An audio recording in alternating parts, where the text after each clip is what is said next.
a dose certa, Certo.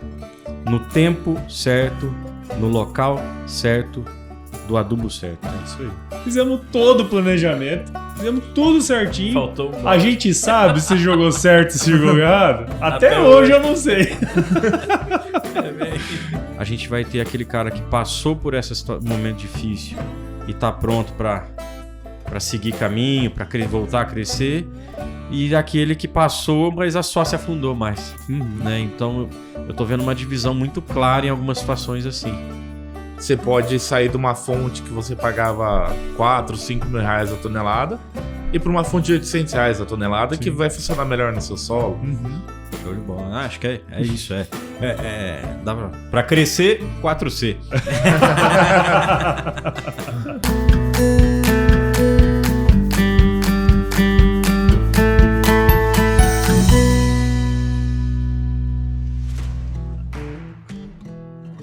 E aí, pessoas, seja muito bem-vindo, muito bem-vinda ao podcast Raízes do Agro, que é uma parceria entre o Agro Resenha e o Grupo Piscin, e que tem como principal objetivo perpetuar os valores das famílias no campo e o respeito pela terra. E neste ano, mais um ano, o 4º ano consecutivo, estamos aqui direto do estande da Piscin na AgriShow, que gentilmente cedeu esse espaço aqui para nós, para a gente poder gerar conteúdo, trazer gente que faz acontecer. E hoje nós estamos com o chefe, que liberou a verba para nós estar aqui. Muito obrigado, pessoal, por vocês estarem aqui com a gente. Camilo Ramos, Douglas Fal, muito obrigado por estar aqui com a gente. Sejam super bem-vindos ao Raízes do Agro. Valeu, Paulão. Isso aí. E aí, Dogão? Tamo aí, né? Mais um ano, parece que passou rápido, né? Foi outro dia que começou essa... É isso aí. Na verdade, assim, ó, agora, esse aqui é o primeiro episódio, né, dessa volta, mas já estamos na sexta-feira, né, cara? Sexta-feira é pesado, é todo mundo cansado já. Né? Parece que demora a chegar, difícil chegar, mas quando chega, nem vê, né? Passa rápido demais. Dias intensos para todos. Vocês também. Antes das 7, saindo depois das 7. 12 horas gravando. E o pau torando. Isso aí. Bom, pessoal. Acho que vocês já contaram em outros episódios um pouco da trajetória de vocês, né? Sim. E eu acho que o que a gente pode começar aqui, falando um pouco do cenário, né? A gente está vivendo um cenário interessante aí, para não dizer outra coisa, dentro do agro como um todo, né, cara? Eu queria ter um pouquinho da visão de vocês de como tá o agro hoje, cara. Bom, vamos lá. Vivendo um momento aí delicado, né? Digo no sentido de pressão atmosférica, pressão de mercado, pressão de decisão. Produtor que já está habituado a conviver sob pressão, agora carregando um peso muito maior. Nós temos aí um cenário de produtor que investiu pesado ali em 2021, 2022, com alguns subsídios, né? Uma taxa de juros subsidiada, mas que tinha uma carência. Essa carência terminou, a conta chegou para pagar. Nós temos a situação de quem não fez esse investimento pesado, porém investiu pouco no solo, e aí essa conta também chegou. Chega também. E nós temos aquele que trabalhou, investiu conscientemente, investiu no solo, investiu onde tinha que investir, porém agora sofre a pressão dos custos aí, dos preços, né? Então nós temos, eu comento com o pessoal que se em 2021 nós tivemos o alinhamento perfeito dos planetas ali, agora nós temos um desalinhamento bem desalinhado aí de alguns fatores. Sim. E aí isso faz com que demanda redobrar a atenção aí, não só do produtor, mas da cadeia inteira aí, né, do agronegócio. Sem dúvida. Esse é um momento realmente que requer muita atenção. Exato. Acho que teve um período, como você falou, né, muito, muito de alinhamento, né? E querendo ou não, quando você tem um período assim, você tende a querer dar um passo maior do que a perna. Isso faz parte do negócio. E agora, outra coisa também que nós não podemos deixar de pensar é que a gente sabe, o agro é cíclico, né? A gente está numa baixa violenta agora, mas certamente em algum momento isso vai voltar e vai voltar bem, né? Sim, com certeza. É isso aí. E eu queria puxar um pouco de vocês aqui, a gente está agora, nesse momento, né, com uma guerra acontecendo, né, uma série de questões, em especial, que acho que impacta bastante o nosso negócio aqui, que são os fertilizantes, né? E a gente, quando tá lá na escola, né, Douglas? A gente fala assim, pô, quando o cara, quando o preço tá caro, normalmente a turma tira o pé, né? Queria que vocês trouxessem pra gente essa questão de como hoje essa crise de fertilizantes, ela tá, como é que fala, impactando a vida do produtor, assim. Então, Paulo, a gente sabe, acho que todo mundo conhece o Brasil, a gente tem uma dependência externa muito grande, né? Então, 88% dos fertilizantes vem de fora. E aí, a partir do momento que você começa a ter crise em alguns lugares, como tem lá no Irã, como tá na Rússia, você começa a restringir a disponibilidade de fertilizantes. E aí você pega um cenário com a China também, que é um player de exportação, já se protegendo, bloqueando a exportação. E aí você fala, pô, da onde que a gente vai pegar, né? A gente vai ter que fortalecer a indústria nacional. São anos e anos para a gente conseguir recuperar isso daí, né? E, então é um cenário aí que vai ser desafiador e o produtor tá muito atento a isso, né? Você já vê uma movimentação de todo mundo querendo adiantar para conseguir garantir, para ter o fertilizante, porque a gente não sabe realmente até onde que vai isso, né? Sim, sem dúvida. E aí, Camilo? Eu confesso que a gente chegando aqui no último dia de feira, né? Eu tô um pouco preocupado com o que eu andei ouvindo por aqui, né? E o Douglas não tá nem preocupado, ele já tá meio revoltado já com o que ele andou ouvindo aí. Mas de fato o Brasil tem essa dependência, o custo disparou, a questão da ureia aí, nesse momento, na casa dos 55%, né, de aumento. Nitrogenados, fosfatados, disparada aí, né? E o ponto que a gente está preocupado porque agro, como você comentou, ele é cíclico, mas sempre gera tensão na cadeia de trás da porteira sobre como vai reagir o produtor diante de todas as adversidades que vão aparecendo aí, né? E cada dia uma, né? Não tem períodos. A gente fala muito de ciclo, mas a adversidade do produtor ela é diária, tomada de decisão, então realmente é complexo e a gente sempre fica ali naquela ansiedade, o que ele vai decidir. E a gente eu pelo menos aqui ouvi alguns movimentos do pessoal que está falando que vai reduzir a adubação, né? Isso aí para mim não sou agrônomo, mas estando no segmento há um tempo a gente acaba estudando, né, um pouco, e vocês são especialistas aí, acho que podem confirmar isso, mas eu vejo que isso é o verdadeiro tiro no pé, né? Pelo que a gente vê aí na ciência, em tudo que tem de pesquisa. Isso me preocupa, porque você não adubar, você não descompactar, porque o tema aqui está na adubação, mas a descompactação nos preocupa também, a compactação, né? É um tiro no pé. Você vai produzir menos, você vai... depois, Douglas, você confirma isso tecnicamente.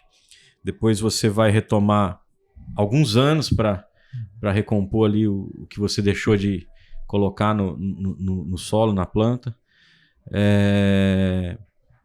Isso me preocupa bastante, porque é uma ciranda, né? Você tem que...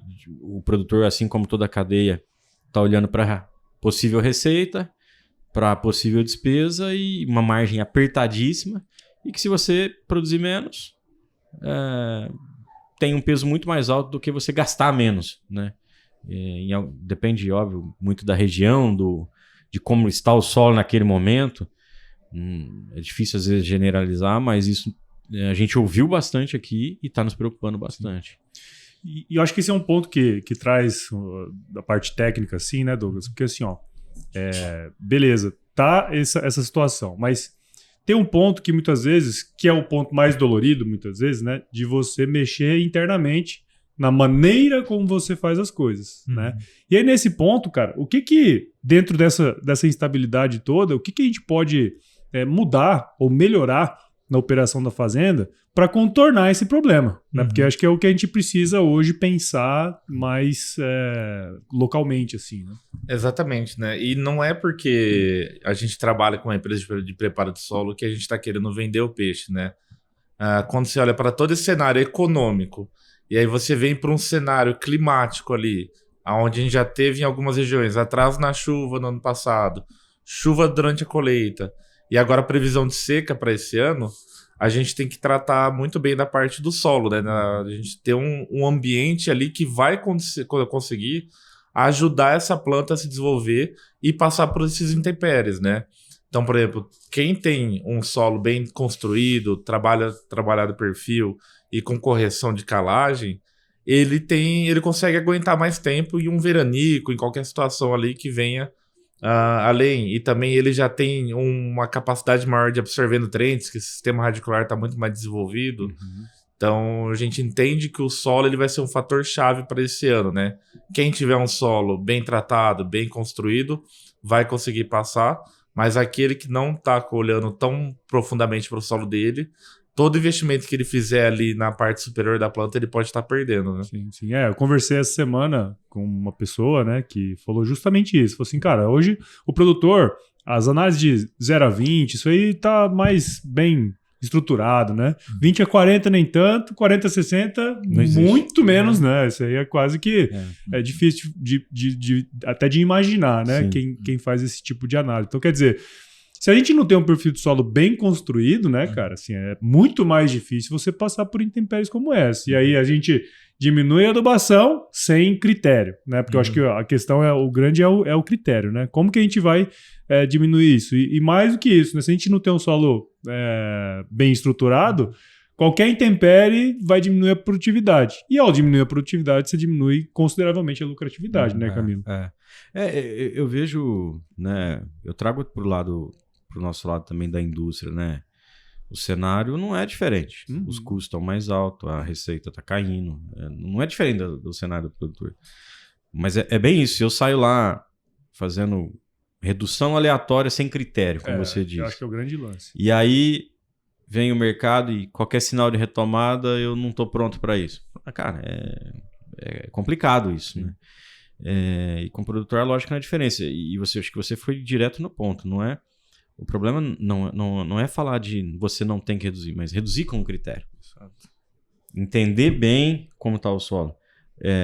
A gente estava falando, nós temos parceria aqui, falando com o pessoal de laboratório, o pessoal falou, Camilo, está reduzindo o volume de análise.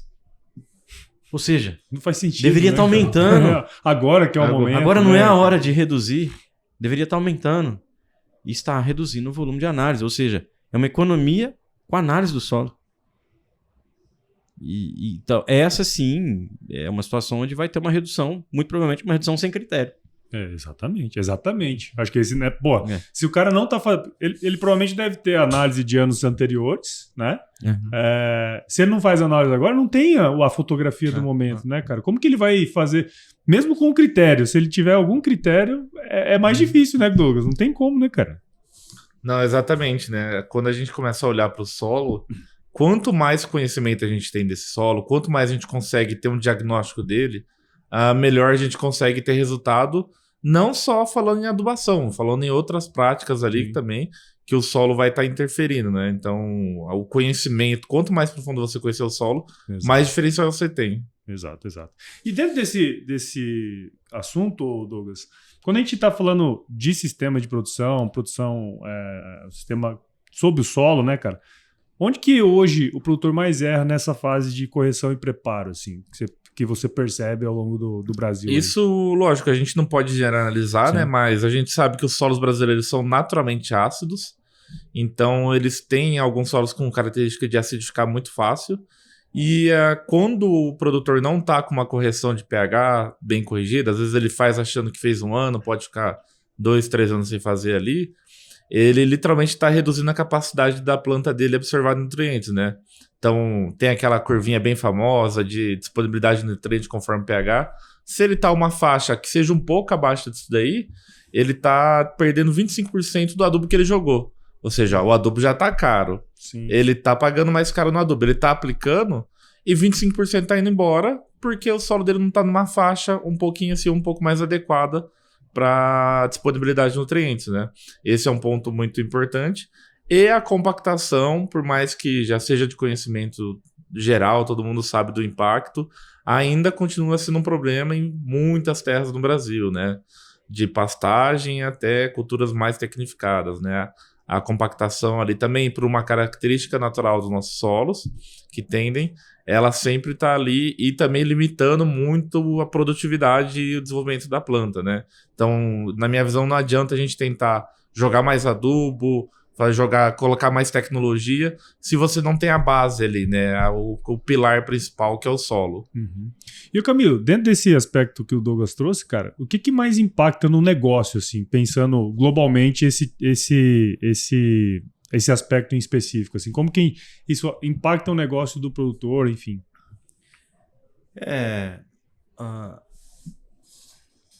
O Douglas falou um ponto certo ligado para o solo, mas eu uso ele também para o produtor. Não dá para generalizar. Sim, claro, né? claro. A gente falamos aqui também com pessoas que estão investindo. Um investimento muito consciente. Olha, esse ano eu vou me dedicar para cuidar do solo. E é difícil, eu falei pro Douglas, é difícil a gente falar nesse tema porque parece que a gente está puxando sardinha, né? Mas agronomicamente muitas pessoas concordam com a gente. Quanto estudo científico tem comprovando isso. Então vamos separar aquele cara que está investindo e consciente, mas daquele que realmente ele tá já numa situação complicada, ele está num buraco, e parece que ele está aumentando o buraco. Uhum. Né? Então o que eu vejo é que está caminhando para uma situação onde daqui a pouco, na próxima safra, a gente vai ter aquele cara que passou por esse momento difícil e está pronto para seguir caminho, para voltar a crescer, e aquele que passou, mas só se afundou mais. Uhum. Né? Então, eu estou vendo uma divisão muito clara em algumas situações assim. A gente falando com um proprietário de uma revenda de insumos do interior de São Paulo, ele falava exatamente isso, Camilo. Tem gente que quer adubar, mas não tem crédito, porque está passando por dificuldade. Aí entra a situação onde a política pública deveria pegar na mão desse cara e falar, olha, o que aconteceu de errado, como a gente pode te ajudar para você passar essa fase. Então esse é um perfil. O outro perfil é aquele que tem condições de comprar, mas não quer adubar, e esse ele vai entrar num buraco, né? E o outro que é o que está fazendo o que tem que ser feito, porque a ciência não está jogando a ciência no lixo. Sim. Né? Tá colocando ela em prática. Então eu estou vendo que o mercado está começando a se segmentar dessa forma. Infelizmente, porque hoje com acesso a tanta informação, a tanto dado, a material de qualidade, ainda a gente vê pessoas tomando decisão assim, né? Sim.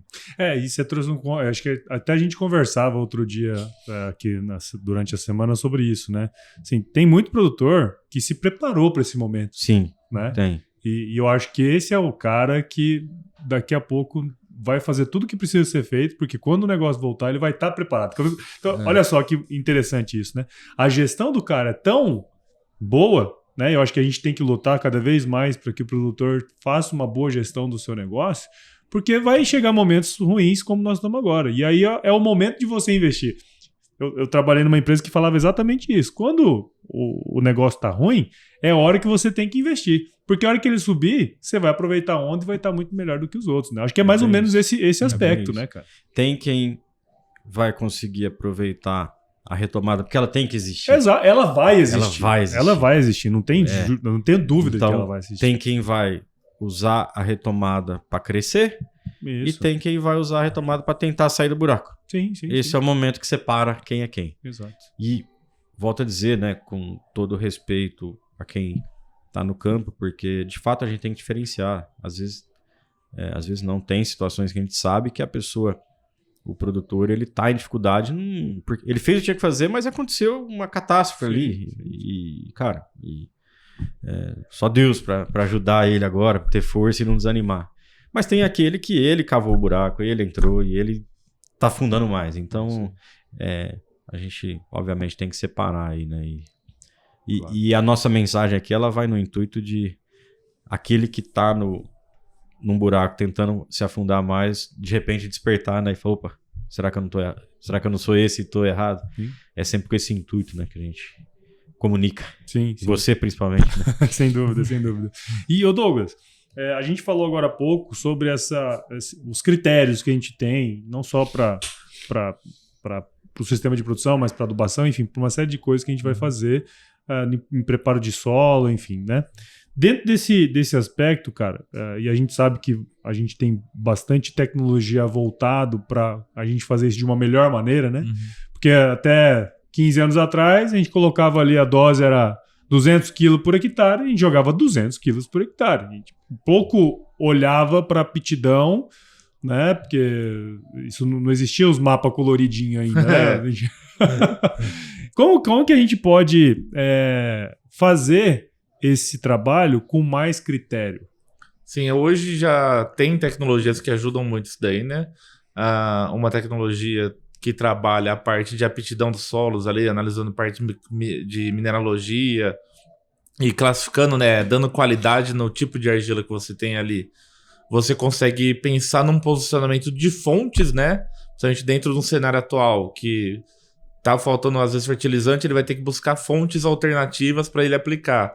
Tá, mas qual fonte que é a mais recomendada para o meu solo? Qual que vai dar mais resposta para mim? E a gente entende, já tem comprovação que isso varia muito, né? Vai depender dentro da característica do solo. E lógico, as tecnologias ali, que já estão bastante tempo no mercado, ainda tem espaço para crescimento, que é na parte de controle de aplicação, né? Você ter um equipamento que, mesmo que você não faça uma taxa variável, você consiga garantir que a dosagem que você está jogando ao longo de toda a aplicação seja a recomendada, ou então, para aqueles que já conseguiram avançar um pouco, trabalhar com os mapas de taxa de variável, né? Que aí realmente você vai estar mapeando toda a variabilidade ali do seu campo e adubando realmente o que necessita, né? Porque às vezes a gente sabe quando tá fazendo uma média ali, não tá... pode estar sobrando um pouco ou faltando um pouco, né? Então você já trazer um diagnóstico ali um pouco mais detalhado, dar uma separada ali, fazer uma zona de manejo, mesmo que você não tenha o mapa de aplicação em taxa variável, não tenha a ferramenta, fazer uma zona de manejo ali caipira, que a gente fala, né? Separar um talhão, outro ali, com fontes e recomendações ajustadas para cada um ali. Cara, você falou assim, ainda tem muita gente que faz taxa fixa. E isso é uma realidade, né? Às vezes a gente está numa região que, às vezes o cara não tem nem como investir agora, enfim. Mas quanto mais a gente vai melhorando nosso sistema de produção, mais a gente tem que começar a pensar nesse tipo de trabalho, né, cara? Porque isso aí é economia na veia, né? Não, com certeza. Ali tem casos ali, quando o trabalho é bem feito ali, você pode sair de uma fonte que você pagava 4, 5 mil reais a tonelada e para uma fonte de 800 reais a tonelada. Sim. Que vai funcionar melhor no seu solo. Ou você reduzir 25%, 30% ali em uma aplicação taxa variável, ou até mesmo garantir que seja uniforme ali dentro durante o talhão, né? Um dado interessante que eu estava trabalhando e analisando, quando a gente faz uma aplicação em taxa fixa ali com um equipamento que não tem regulagem automática, a gente observa que mais de 50% do tempo o trator não está na velocidade adequada para a aplicação. E aí ele está jogando menos ou mais. E não é nem por culpa do operador, é a área que tem lomba, que tem declive, que ele tem que ir mais rápido, mais devagar. E isso muda, né? E aí a gente preocupar toda essa situação aí do fertilizante, se você não compra e não joga correto, aí só vai atrapalhando cada vez mais, né? Mas esse é um ponto extremamente interessante que você falou, porque assim, mesmo quem faz só aplicação de taxa fixa, tem como melhorar. Tem como melhorar. E acho que essa é a visão, né, o Camilo? Eu li uma matéria que saiu ontem do IAC e eu achei fantástico o ponto colocado assim, o produtor, né, e tá exatamente, se a gente não tivesse construído essa pauta no começo da semana, eu ia falar, copiamos deles. Exatamente foi a mesma coisa. O IAC, dono da área da Grishow aqui, instituto dos mais antigos aqui do estado de São Paulo, de pesquisa, falando exatamente a mesma coisa. Produtor, não deixe fazer calagem, não deixe fazer subsolar, não deixe adubar. E aí ele coloca uma regrinha dos 4 Cs, né? Já ouviu essa? Já?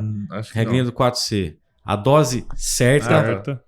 no tempo certo, no local certo, do adubo certo. É isso aí.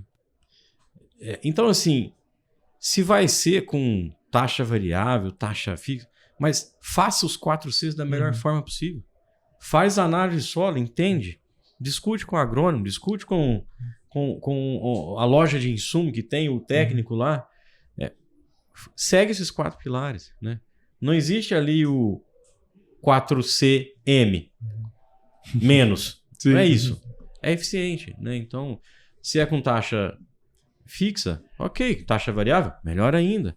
Mas não tire isso de vista, né? Acho que, falando assim, parece que a gente está simplificando uma decisão que é tão difícil, mas é só, talvez, para ajudar a mentalizar, né? Não é simplificar isso.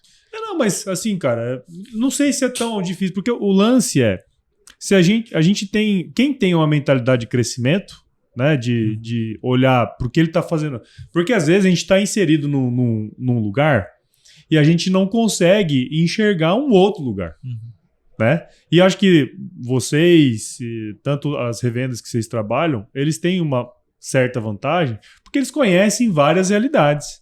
Então, às vezes a gente está sem uma realidade para a gente colocar como meta, sabe? Eu acho que esse é o grande ponto. Quer dizer, a gente tem que ser melhor. Não é possível que se a gente faz do mesmo jeito há 10 anos, é esse jeito que...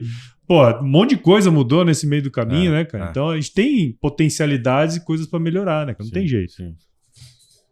Show de bola. Acho que é isso. Dá pra crescer 4C.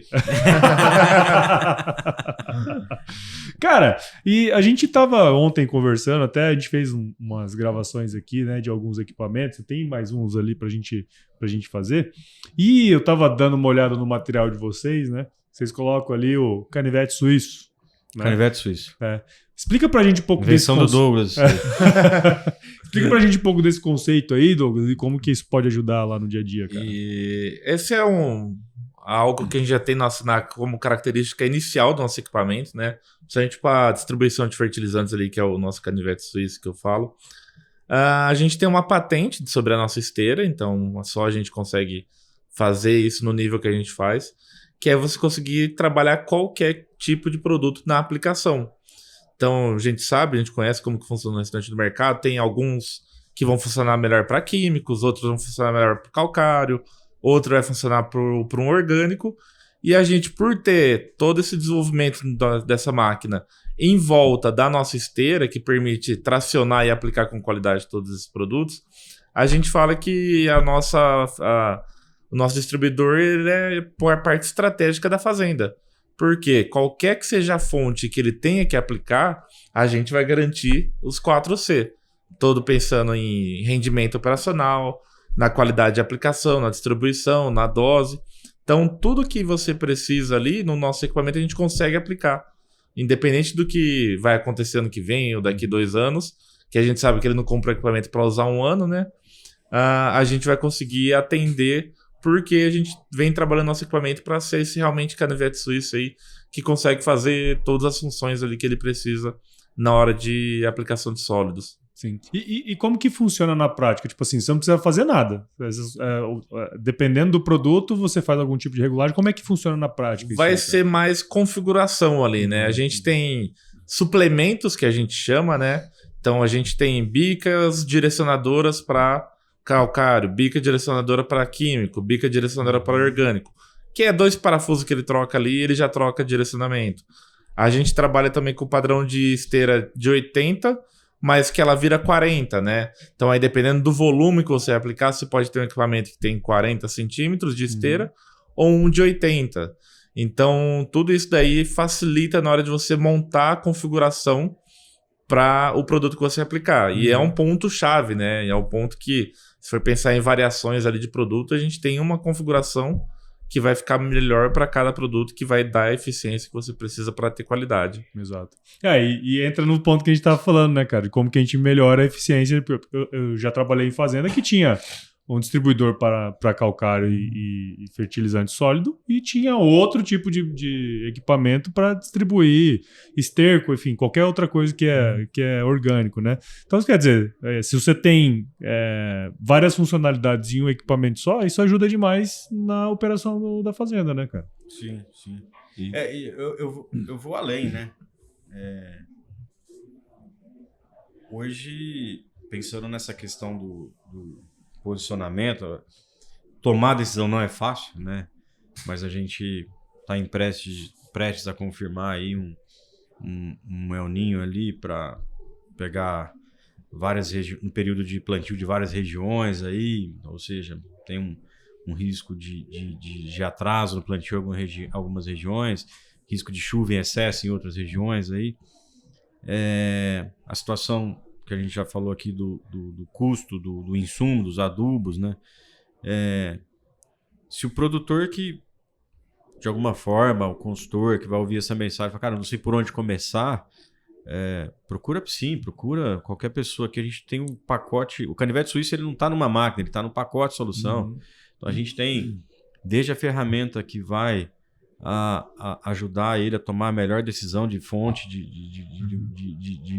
fósforo, de adubo, de nitrogênio ali, para ele tomar a decisão de qual comprar. Né? A gente consegue ajudar isso. Depois que ele comprou, ele quer aplicar os 4 Cs ali, nós temos condições de ferramenta, tecnologia hoje que vai entregar isso mastigado para ele. Né? Não estou falando só de máquina, estou falando de ferramenta para tomar a decisão mesmo. Depois entra a máquina, precisa da máquina, né? Não tenho condição de financiar nada agora. Vem cá, vamos achar um caminho junto, não vamos deixar de fazer, né? E se tem El Ninho na jogada, cara, descompactar, palavra de ordem. Tanto para veranico quanto para chuva em excesso. Palavra de ordem, né? Peguei aqui uma situação ontem, né? Um amigo nosso, o agrônomo dele implorando, eu quero descompactar. E o cara, mas será? Será que eu vou comprar? Não tem. Mandamos para ele a conta pronta, cara. 300 hectares. Ele vai fazer soja e milho. A máquina se paga na primeira safra. Por que não fazer? O agrônomo está falando, tem que fazer. Qual é? Não estou entendendo a... Por que não, né? Por que não? Aí, sabe, tá saindo do grau de sei lá, pessimismo, de medo, já tá virando teimosia. Algumas situações. E sem motivo, porque cientificamente o cara que ele contratou para dar opinião tá ali do lado falando precisa fazer. Então, quer dizer, o que falta? Falta sentar aqui e falar, me ajuda. Nós estamos aqui prontos para ajudar. Pacote de ferramenta para vencer a guerra aí. E não só isso, né? A gente está num nível que, se ele quiser que a gente ajuda ele onde ele amostrar para ver compactação, porque, beleza, tem que usar o descompactador, tem que trabalhar o perfil do solo. Mas você vai usar ele no máximo da profundidade dele? Na área total? Na área total? Não é. Aí o diesel tá como? Que a gente não falou do preço do diesel aqui, né? Tem o diesel ainda. Exato. Aí ele tem que investigar e a gente já consegue assessorar ele, seja dando uma orientação ou seja a gente fazendo, a fazer a análise amostral da compactação dele e aí ele fazer uma compactação em profundidade variada por talhão ali. E aí você pega, se você sai de 50 centímetros em um lugar você vai para 30, é 40, 50% de redução de diesel durante uma operação, que é uma operação cara, né? Então, ele descompactar aí, tem que saber que ele vai ter que investir, ele tem que saber exatamente como trabalhar cada talhão dele com base nas características e cenário atual. Cara, isso é um negócio importante, né? Porque assim, não é simplesmente vir e fazer o máximo possível, né, cara? E tem ferramentas hoje, eu acho que você falou um ponto legal, né, Douglas, que é o ecossistema que vocês têm aqui. Não é só o implemento em si, né? Ele é importante, todo mundo vai precisar um dia fazer uma subsolagem, todo ano a gente tem que adubar, né? Mais ou menos tem que adubar, né? Mas o grande lance é que vocês conseguem, e eu estava vendo ontem ali, né, a apresentação da plataforma que vocês comentaram, poxa, eu tenho... Hoje, como que a gente faz a nossa amostragem, né? Tá certo? Não tá? Entra na questão de a gente pode melhorar um pouquinho cada vez mais. Vamos fazer a amostragem no lugar correto? Vamos fazer o diagnóstico dessa propriedade como um todo, né, cara? Até para saber onde que a gente vai fazer ou não. Até para saber se faz sentido ou não comprar um negócio desse, né, cara? Porque é tudo uma decisão econômica, né, Camilo? Exato. Dá até para pensar nos 4 Cs do descompactador, né? Agora eu gostei desse negócio. Entendeu? Agora tem que criar... descompactar na área certa, na região certa, na profundidade correta, no espaçamento correto, com a máquina correta. Então, é os 5 Cs, então. Virou 5C aí, ó. 5? Aí, ó. 4? Depois a gente Eu tô conseguindo ficar em 4 ali. Tem que padronizar os 4C.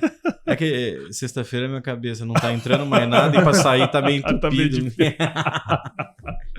E, cara, uma coisa que eu tava olhando ali no material e que eu achei interessante é o seguinte, né? Todo ano...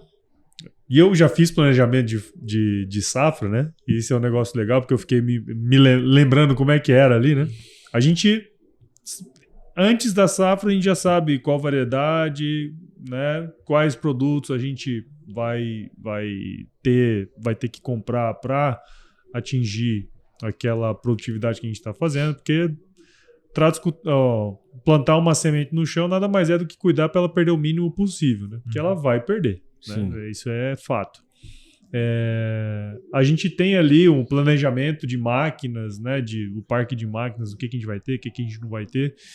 Mas, de fato, a gente pouco pensava, pelo menos na minha época, quais implementos talvez a gente tinha que trocar ou tinha que fazer e tal. Como que a gente pode trabalhar de maneira mais estratégica essa parte mesmo assim? Implemento, máquinas, enfim.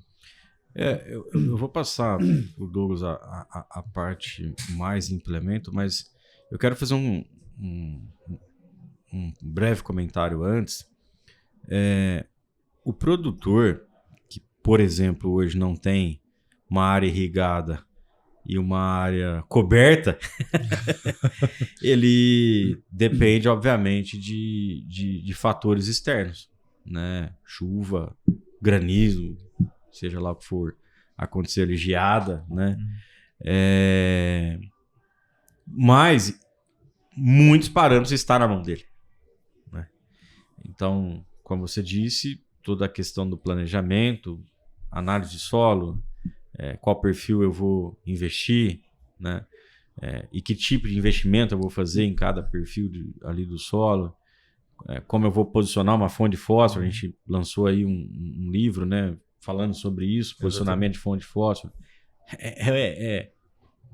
Trazendo para o lado da indústria, assim, eu digo que é a mesma coisa de investir pegar o torno convencional e mudar para um torno CNC lá, que vai fazer... Cara, as proporções de ganho são muito grandes, né? Ele tem possibilidade hoje existe ferramenta, nós temos ferramentas que ajudam ele a escolher a melhor variedade de semente, posicionamento de semente, de população de sementes. Mas aí, normalmente, na hora da máquina, ele falha, né? Ou porque não fez uma manutenção preventiva, é o que a gente vê falhando muito, né? Ou porque decidiu não investir e a janela dele, que já era curta por questões externas, se tornou ainda mais curta, e aí ele tem que tomar aquela decisão. Ou eu não faço um pedaço, ou eu faço a área total do jeito que der. E aí esse do jeito que der vai aumentar o custo e vai produzir menos. Sim. Então, o planejamento de máquina acho que é um ponto que muitos negligenciam muito hoje. Acho que o Douglas vê isso também, né? E é engraçado assim, que por mais que eu seja agrônomo, a gente trabalha dentro de uma indústria, tem o contato com o produtor ali, mas não tá no dia a dia, né? E aí dentro da feira você começa a pegar muito relato de pessoas falando assim, eu pego a máquina do meu vizinho, uso a máquina do meu vizinho para adubar. Pô, mas aí você pensa no milho, a cobertura do milho. Ela já tem estudos e comprovação do momento ideal de ser adubado. Adubou fora daquela janela, esquece, a perda de produtividade dá certa, né? E aí você fica dentro do cenário que você depende de outra pessoa para fazer um serviço que é essencial dentro da sua fazenda, né? E outro ponto ali que a gente gosta de falar muito de implemento, que descompactação, jogar adubo, a gente tem que também ser sincero, né? A gente não pode falar que é só comprar um descompactador que vai resolver todos os problemas dele, né? Claro. O produtor ele tem que criar uma visão estratégica do que ele quer fazer de manejo, né? pô, eu quero fazer manejo, eu tenho que considerar uma rotação de culturas aqui, eu tenho que ter uma cobertura verde dentro do meu solo. Lógico, tudo isso ele vai ter ferramentas que vão permitir que ele execute isso com qualidade, né? Ele pode ter o melhor equipamento do mundo e se ele não tiver um plano não vai adiantar de nada. Pô, do mesmo jeito que ele pode ter o melhor plano do mundo e não tiver um equipamento, ele não vai adiantar de nada, né? Então é sempre pensar como ali uma visão mais sistêmica ali de planejamento de produção, né? Sim, sem dúvida. Cara, porque entra naquilo que a gente está falando, né? Entra na gestão. Né? É um passo antes, né? Quem que faz orçamento? Porque, assim, às vezes a gente faz o planejamento da safra, mas quem orçamenta a safra? Vai falar orçado e realizado e organiza todas essas questões, né? Porque isso tem que entrar ali, né, Douglas? Nesse planejamento orçamentário, inclusive. E não só orçamentário, né? Porque a gente fala planejamento de safra, você vai estar fazendo o que ali? Eu vou comprar isso e isso daqui. Mas e o meu sistema? Exato. Como que tá aquele meu ambiente de produção? Ele tá um ambiente de produção favorável para não se desenvolver, favorável para passar sobre esse teste, porque se ficar só é isso que eu preciso comprar, é esse momento que eu tenho que aplicar, ele tem que criar a visão, hoje meu sistema tá em A, eu quero que meu sistema vá para B ano que vem. Eu quero incrementar a matéria orgânica no meu solo, estabilizar o V percentual. Então ele tem que criar uma estratégia ali do ponto que ele quer chegar. Não só realmente do que ele vai jogar e quando ele vai jogar, né? Sim. Então é ele pensar o que ele tem como característica de manejo e ir trabalhando ano a ano para construir e começar a ter o retorno ali, né? Legal, Exato. Bacana. Até onde eu sei, a tecnologia não fez pular nenhuma etapa do campo. Não tem jeito. Então você tem que planejar, você tem que preparar, você tem que semear, você tem que pulverizar, dar manutenção, colher e vender ou armazenar. É isso aí. E nós não estamos aqui com um papo de vendedor de máquina que você tem que comprar, não. Mas você precisa planejar. É isso aí. Naquele momento você tem que fazer essa operação. Você vai precisar de uma máquina. Se vai ser arrendada, se vai ser do vizinho, ok, mas já está certa de que naquela data, naquela janela, naquele estágio da planta, da lavoura, a máquina vai estar disponível. Se está ok, beleza. Se não está, tem que buscar uma alternativa. Sim, né? sim. Então, acho que é bem isso que a gente falou, é planejamento realmente. Sim. Não, e assim, só um fato engraçado, né? Que eu lembro que eu trabalhava numa fazenda e quando você vai... como é que fala? Organizar a máquina, né? Para medir certinho, para saber o que vai cair e tal. Ele normalmente tinha um balde que era padrão ali daquela máquina, né? E aí, pô, beleza, fizemos todo o planejamento, o calcário tava lá. Chegou lá, não tinha o balde. O que os caras fizeram? Pegaram outro balde e fizeram uma linha, né? Pô, é aqui que tem que estar. Quer dizer, cara, fizemos todo o planejamento, fizemos tudo certinho. Faltou um balde. A gente sabe se jogou certo, se jogou errado. Até hoje eu não sei. Entendeu? Então, assim, cara, é foda pra não dizer outra coisa, né, cara? Literalmente. E eu era o técnico, né? Literalmente a estratégia foi comida no café da manhã. No café da manhã. Exatamente. Cara, indo pros finalmente aqui, a gente tá... como vocês comentaram, acho que deixaram muito claro, né? Que é um período complicado, não é um período simples de se passar para o produtor, para a indústria, para todos que estão no setor, né? Toda a cadeia está prejudicada nessa... Bancos, tudo, tudo. Mas agora, a gente está na iminência de começar uma nova safra, nós estamos em maio agora, né? Isso. Então, daqui a pouco, setembro, outubro, pelo menos lá no Centro-Oeste, o pau começa a torar, né? Sim. Tem todas essas incertezas, não só do ponto de vista econômico, político, mas também do ponto de vista de clima e tudo mais, né? Igual vocês comentaram. O que a gente tem que olhar agora nessa próxima safra para a gente melhorar, cara? O produtor que está ouvindo a gente aqui agora, ele pode pensar nisso aí, cara. Olha, Paulo, eu iria na linha do... Sim, o momento está difícil. A gente não está aqui floreando nada. O custo está mais alto. O preço, commodity está em queda. Pressão forte do dólar em cima disso. Os insumos, todos sem exceção, as fontes de fósforo, potássio, tudo. De calagem, o diesel. Matéria-prima base do campo, tudo mais caro, né? E aí o produtor é receoso, não vou investir, estou com medo, né? Mas não deixa de fazer o básico, não deixa de cuidar, porque na indústria a gente tem que garantir que tenha matéria-prima e que tenha as pessoas para produzir, né? São os nossos recursos básicos, né? No campo é o solo, é o recurso base dele, é o solo. Ele tem as pessoas também lá, mas num número muito mais reduzido, mas tem que cuidar do solo. Então, eu dedicaria muito tempo de planejamento de como você disse, fazendo o diagnóstico e como eu vou cuidar do solo. Gasta mais do que o normal em tempo analisando os fatores que já estão aí na mesa. Não vão mudar muito, né, os fatores. Planejando com um agrônomo, tem muito produtor que já é agrônomo, mas gasta mais tempo nisso e faça da melhor forma possível. Sim. Ninguém está floreando nada aqui dizendo joga adubo, lança. De qualquer jeito. De qualquer jeito, não é isso. Mas faça da maneira mais eficiente possível. A mesma palavra de ordem se aplica para a indústria, a mesma palavra de ordem se aplica para as revendas, que estão tendo que fazer um trabalho muito mais consciente também. Nosso cliente hoje é a revenda, né? Então a gente vê a revenda se planejando, aquela revenda que entendeu que a janela vai ser curta, e que se ela não tiver o produto no estoque, vai dar dor de barriga lá. O Douglas disse, chegou a jogar a orelha, não tem. Vizinho tá usando, e agora? Vou correr na loja, não tem produto. Cara, cuidado com isso, né?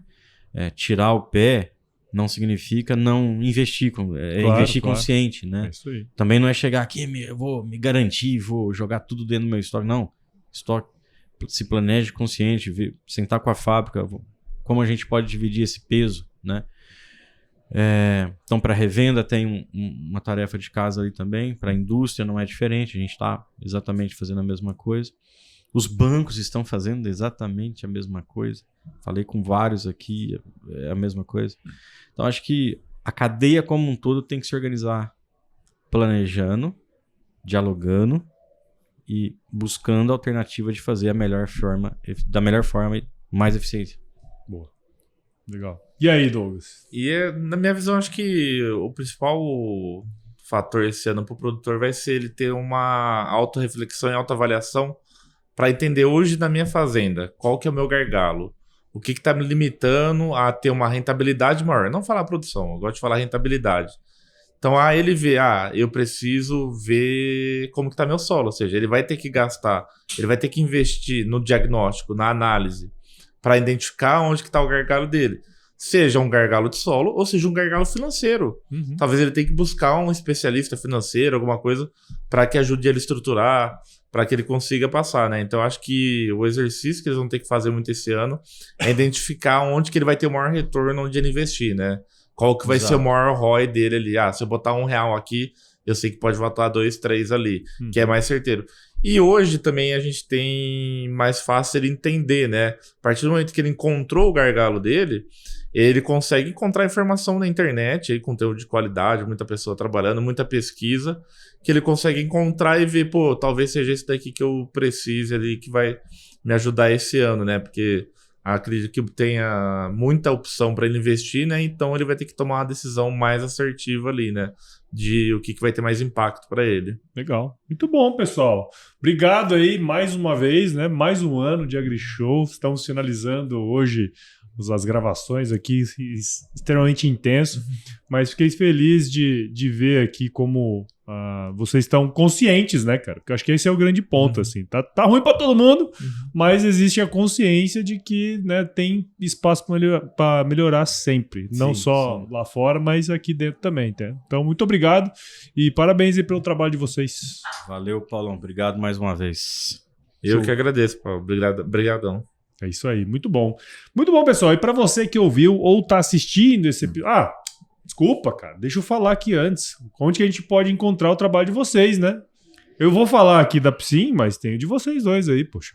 Dentro da piscina. 100% do tempo hoje dentro da piscina. O Douglas praticamente dormindo lá, a gente também não é diferente. Poucos tempo de trabalho, né, no dia aí. Sim, assim, não tem jeito, né? No momento a gente vai para a linha de frente. Mas é isso aí, acho que nós temos hoje uma dedicação muito grande em gerar esse conteúdo para o produtor, para até auxiliar ele nas tomadas de decisão ali. Mas tudo que a gente produz está dentro da piscina ali, então ele vai encontrar os conteúdos que o Douglas está produzindo junto com a equipe e a gente lá também. Isso, muito bom, muito bom. Agora sim. Para você que está aí ouvindo ou está assistindo esse episódio até agora, tenho certeza que você viu o valor nessa conversa que a gente teve aqui com o Camilo, com o Douglas. Então considere compartilhar esse episódio com alguém que vai se beneficiar desse conteúdo. O Raiz do Agro, ele cresce na medida em que você participa com a gente desse processo aqui. Então siga o Raízes em todos os agregadores de podcast e também acompanhe os episódios lá no Agro Resenha Podcast. Então siga o Grupo Piscin em todas as redes sociais, só buscar por @Grupo Piscin no Instagram, Facebook, LinkedIn e no YouTube, e visite o site do Grupo Piscin, o www.piscin.com.br, dê uma olhadinha no blog que eles mantêm lá no site e entre em contato para saber mais sobre as soluções e tecnologias voltadas para o campo. Beleza? Pessoal, mais uma vez, obrigado. Eu sempre finalizo com aquela frase de sabedoria que vocês bem sabem, que é o seguinte: se chover não precisa molhar a horta. E esteja descompactado. Para segurar a umidade aí por muito tempo.